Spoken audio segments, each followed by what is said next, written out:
minus 5, minus 4, minus 3, minus 2, X minus 1. Fire. Lights out, everybody.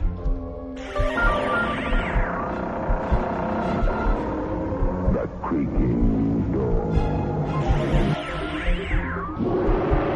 Dimension X. Inner Sanctum Mystery. X minus 1. Dark fantasy.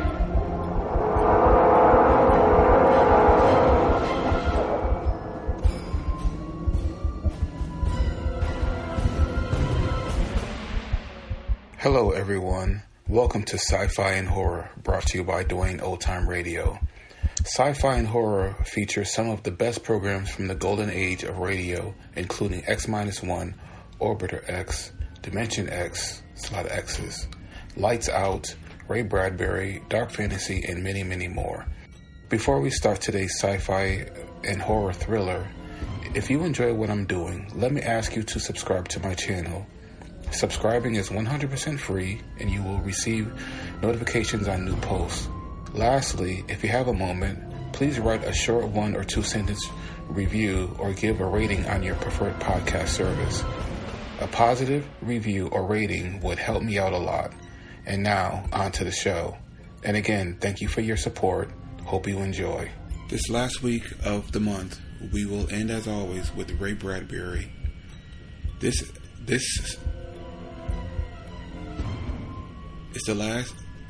the end of the month, and we will end as always with a Ray Bradbury story. This is from the series Dimension X. This one is titled The Martian Chronicles. This is one of Ray,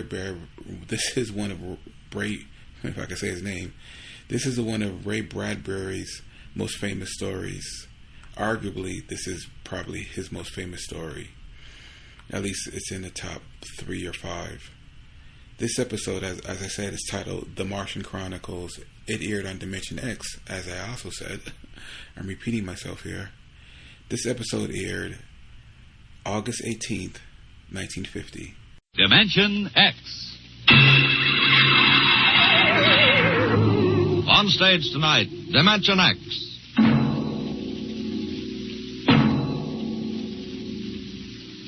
Tonight, Dimension X presents The Martian Chronicles, a dramatization of the new novel by one of our most brilliant young science fiction writers, Ray Bradbury. The Martian Chronicles.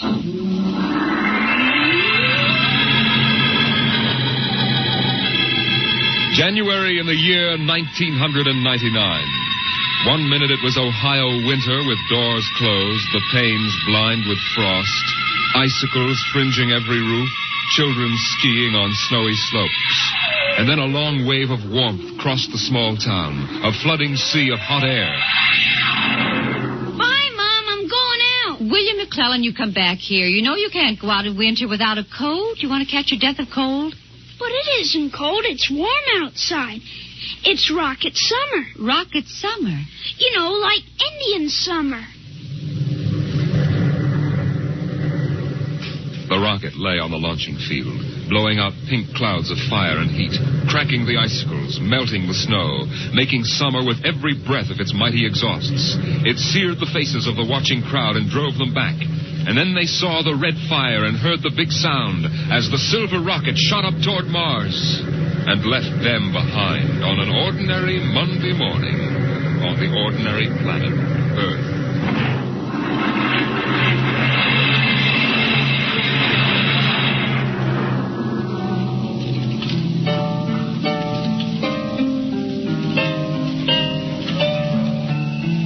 They lived in a house of crystal pillars on the planet Mars by the edge of an empty sea. And every morning you could see Ela eating the golden fruits that grew from the crystal walls, or her husband sitting alone in his room reading from a singing metal book over which he brushed his hand as one might play a harp. Ela and her husband were not old. Once they had liked painting pictures with chemical fire, swimming in the canals when the wine trees filled them with green liquors, and talking into the dawn together. But no more. Marriage sometimes makes people old and familiar while still young. And Ela was not happy now. This morning she sat dreaming between the crystal pillars and wished that somehow a miracle might happen. And then suddenly... Oh. Ela, did you fall? No. I thought I heard you cry out. Did I? I was almost asleep and had a dream. In the daytime? You don't often do that. Strange. Very strange. I dreamed about a man. A tall man. 6 feet tall. Oh, how absurd. He'd be a giant, a misshapen giant. I know. And yet somehow he looked quite handsome. He was dressed in a strange uniform. And he came down out of the sky in a long silver craft. Out of the sky? What nonsense. He spoke pleasantly to me in another language. But somehow I understood him with my mind. Telepathy, I suppose. Oh, really, Ela? And he said, I've come from the 3rd planet in my ship. My name is Nathaniel York. A stupid name. Whoever heard of a name like that? Perhaps they have names like that on Earth. That's ridiculous, Ela. Everyone knows the 3rd planet is incapable of supporting life. There's too much oxygen in their atmosphere. I suppose. But haven't you ever wondered if... Well, wouldn't it be fascinating if there were people there and they traveled through space in some sort of ship? Really, Ela? You know I hate this emotional wailing. Now, let's get on with our work.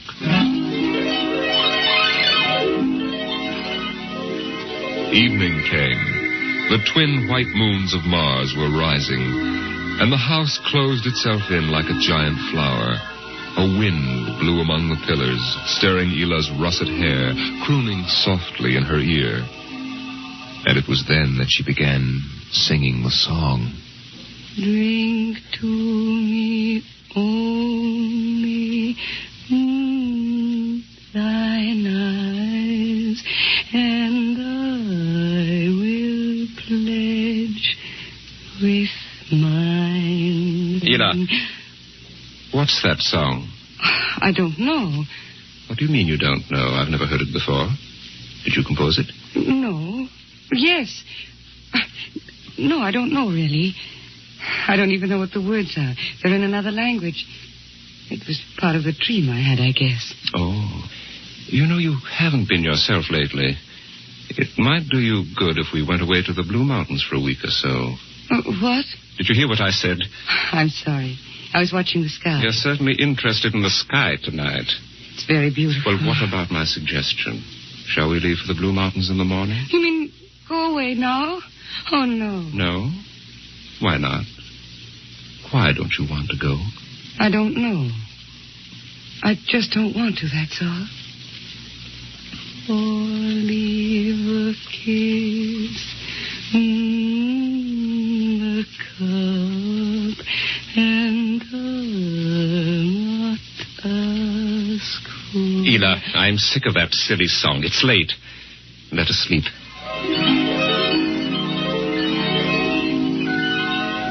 From the crystal walls poured a soft carpeting of mist to support Ela where she lay down to sleep. But through the night she tossed restlessly until just at dawn the dream recurred. Ela, wake up. What? Oh, what is it? You've been dreaming again. You talked in your sleep. Did I? Yes. What were you dreaming? Oh, the ship. It came from the sky again. And the tall man stepped out and talked with me, telling me little jokes and laughing. What else happened? And then this Captain York... Oh, I can't. It's all so silly. Tell me. He said I was beautiful. And then he kissed me. I thought so. What else? Why, Eel, you're so bad-tempered. It's only a dream. Is it? You know I can read your mind. You can't keep secrets from me. Well, all that happened was this Captain York told me... Well, he told me he'd take me away in his ship into the sky. Take me back to his planet with him. It's quite ridiculous, really. Ridiculous, is it? You should have heard yourself. fawning on him, talking to him, singing with him all night. In your dream, he landed in Green Valley, didn't he? Please. And he told you he was coming today. Yes. But what's come over you? It was only a dream. You can't be jealous of that. No, I suppose not. Forgive me. I'm being childish. You're sick. You've been working too hard. No, I'm all right. But perhaps you're right. Maybe I could use a little relaxation. Yes. I think I'll take the morning off and go hunting. Hunting? Yes, in Green Valley.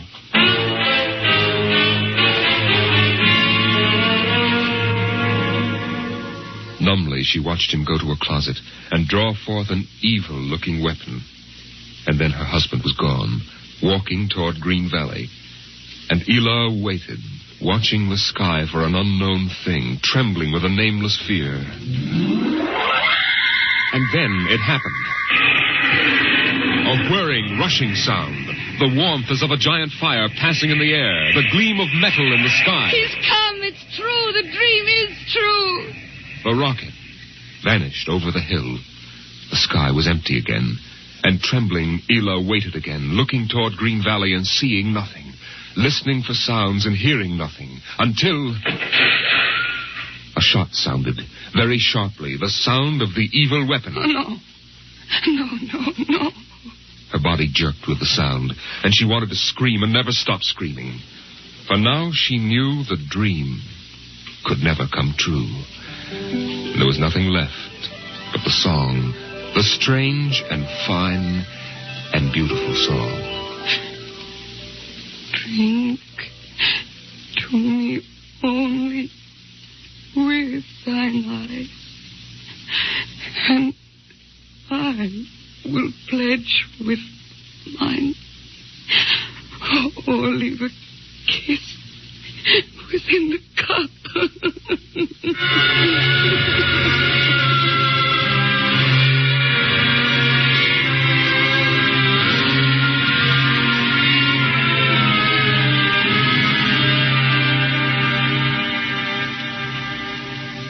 But still the rockets came.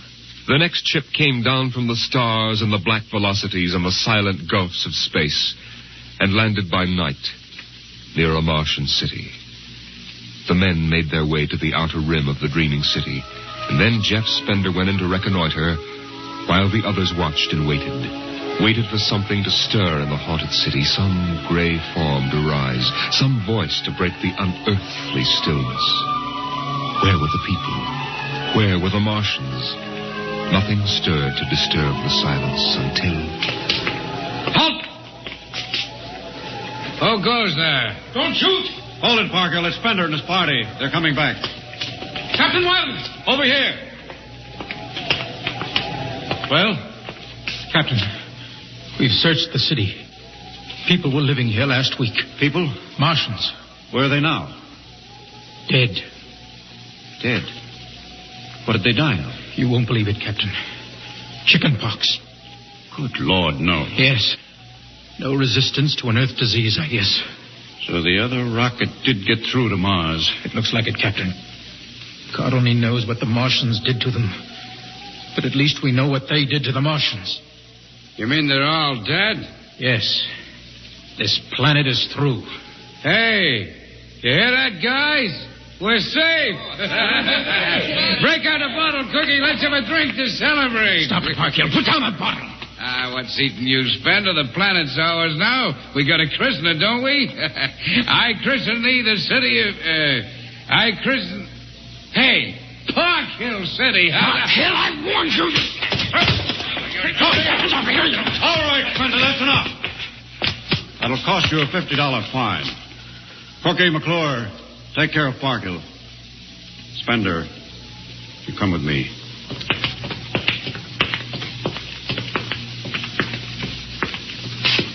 All right, Spender, why did you hit him? I don't know, Captain. I was ashamed, I guess. Ashamed of Sam Parkhill and the noise and the spectacle the whole crew was making. It's been a long trip. It's only natural they'd want to have their fling. Yes, but where's their sense of what's right? Their respect for what's happened here? Captain, a race builds itself for 1,000,000 years.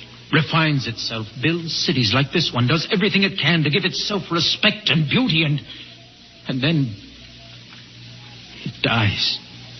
Of what? Not anything fine or majestic or fitting, but a dirty little thing like chicken pox.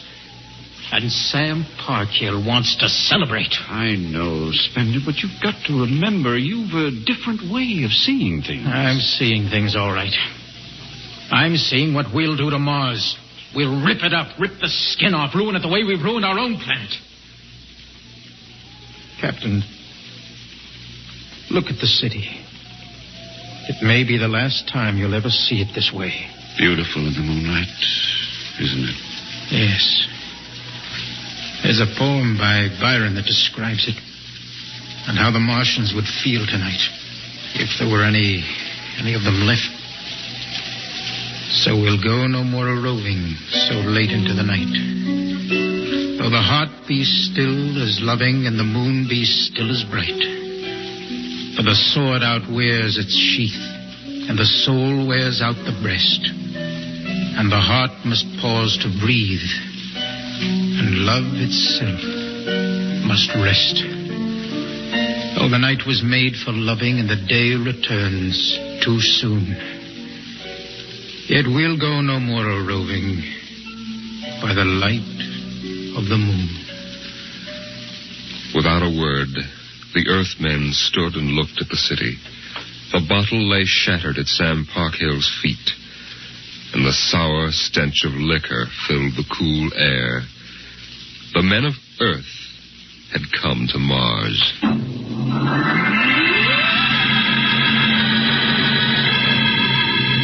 The men of Earth came to Mars.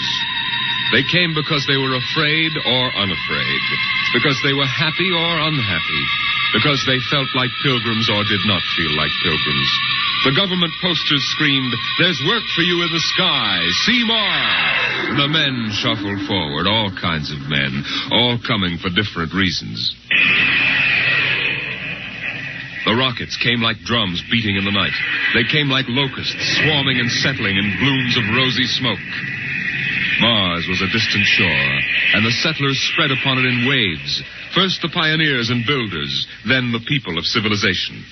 Some came because they were afraid of a coming war on Earth. Some came because they were afraid of nothing. Some came to escape from the smell of the subways and the cabbage tenements. And some came from houses like the one in Ohio. It was a good house, the house in Ohio, and for 6 years the family had lived there contentedly, enjoying music and poetry and the rich, warm things of life. For the house had been built to be lived in the year 2020. It contained all the latest automatic devices, from talking book recorders to singing clocks. 7:00, time to rise, open your eyes. Tick-tock, 7:00, time to rise, open your eyes. As the family rose and dressed, the beds whirred electronically and made themselves. In the kitchen, the stove sighed, and ejected from its warm interior 8 eggs, sunny side up, 12 bacon slices, 2 coffees, and 2 glasses of milk. 7-9, breakfast time. Come and dine. 7-9. Beside the breakfast table, the facsimile machine clacked and deposited the morning paper on the table.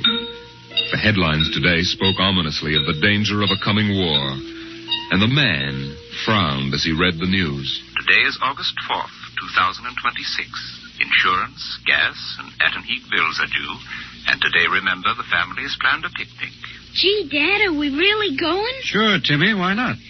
It's raining out. It's not raining where we're going, son. Now run upstairs, pack your fishing tackle. We're going on our picnic, all right. Okay, Dad. Bill, are you sure we ought to go? Yes. Have you seen the headlines this morning? Looks bad, doesn't it? Mm-hmm. The rocket's ready. All we have to do is pack and take off. I know, but... Well, flying to Mars, it seems so crazy. Well, all right, then we'll go. Should we tell the children why we're going? No, not yet. Let them enjoy the picnic. The house went on with its appointed tasks. 9:15, time to clean. 9:15, time to clean. Out of the molding darted hundreds of tiny mechanical mice, all rubber and metal. They sucked up the dust and dirt in the house and popped back into their burrows. In the walls, relays clicked, memory tapes glided under electric eyes, recorded voices moved under steel needles. 12 o'clock, 2 o'clock, 4 o'clock, 6 o'clock, tick-tock, 8 o'clock. Evening came. In the living room, the hearth fire bloomed out of nothing, and the phonograph spoke from beside the fireplace. Mrs. McClellan, what poem would you like to hear this evening? Mr. McClellan? Since you express no preference, I shall select at random from among your favorites. Sarah Teasdale, There Will Come Soft Rains. There will come soft rains and the smell of the ground, and swallows circling with their shimmering sound, and frogs in the pool singing at night, and wild plum trees in tremulous white. Robins will wear their feathery fire, whistling their whims on a low fence wire, and not one will know of war, not one will care at last when it is done.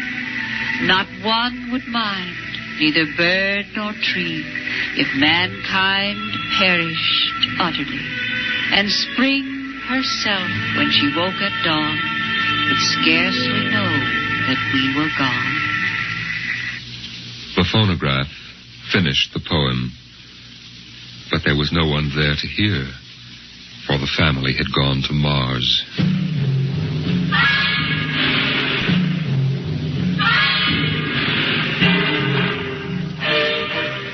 On the Martian desert beside the highway, there rose a blare of red and yellow neon lights that spelled the death of Jeff Spender's dream.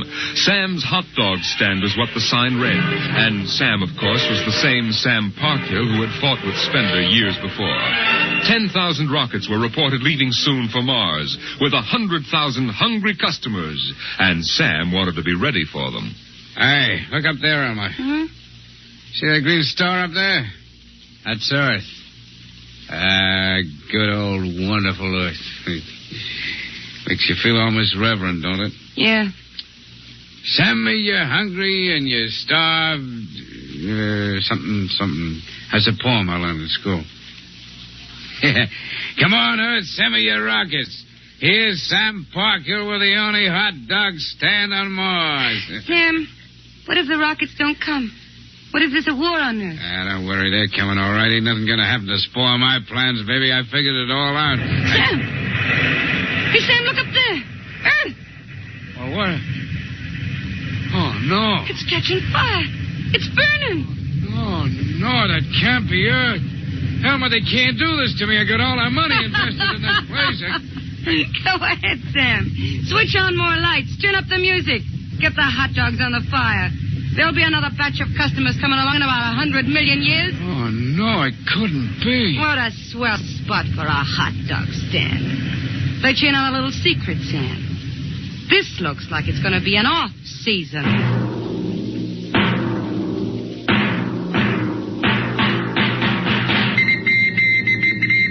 The light beam radio crackled with the news.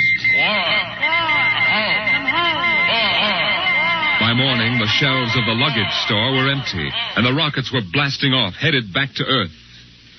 In a few days, everyone was gone, and the planet of Mars once more lay deserted and silent.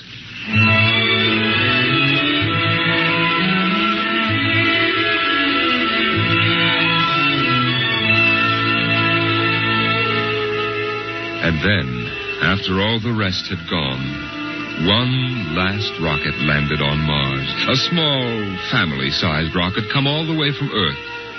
It seemed a long way to go for a picnic, but Dad had suggested a fishing trip, and Mother thought the whole family would enjoy a vacation.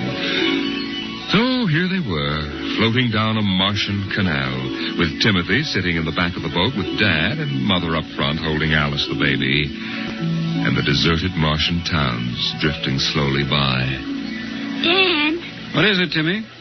When do we see the Martians? You promised we would. Soon, Tim, soon. Oh, but William, the last Martians died out years ago. They're a dead race now. Not quite. Don't worry, son. I'll show you some real live Martians later on. Gee, this is swell. I wish we didn't ever have to go home. How long can we stay? 1,000,000 years. 1,000,000 years? Yes. It's time we told you, son. We're not going home. This is where we'll live from now on. But what about the rocket? What about Ohio? There's nothing there now but ruins. The last Earth radio just went off the air. That means the war is over and Earth is finished. We're going to blow up our rocket and start all over. See if we can't build a better world up here. You mean Mars is going to be our home? Yes. I hope you don't mind too much. No, sir. But what about the Martians? When do we get to see them? There they are, son. Look down at the water. I don't see anything there. Beside the boat. Look at the reflections in the water. But that's us down there. Just you and me and Mom and the baby. Yes, son. You see, we're the Martians now. For a long, silent moment, Timmy stared down at the reflections of the family in the waters. And the Martian stared back up at him. Then he lifted his eyes to the deep ocean sky, trying once more to see Earth and the house he had always called home. But Earth was too far away, and the house was now only a heap of radioactive rubble. Only one wall remained standing, and within the wall a voice spoke again and again and again. Not one would mind, neither bird nor tree, if mankind perished utterly, and spring herself, when she woke at dawn, would scarcely know that we were gone, that we were gone, that we were gone, that we were gone, that we were gone, that we were gone. 2026. Today is October 5th, 2026.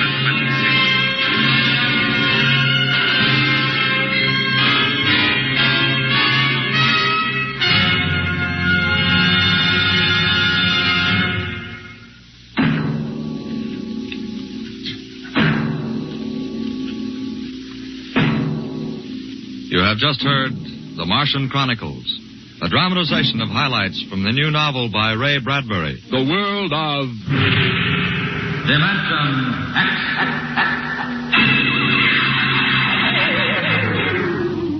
The preceding was transcribed on NBC.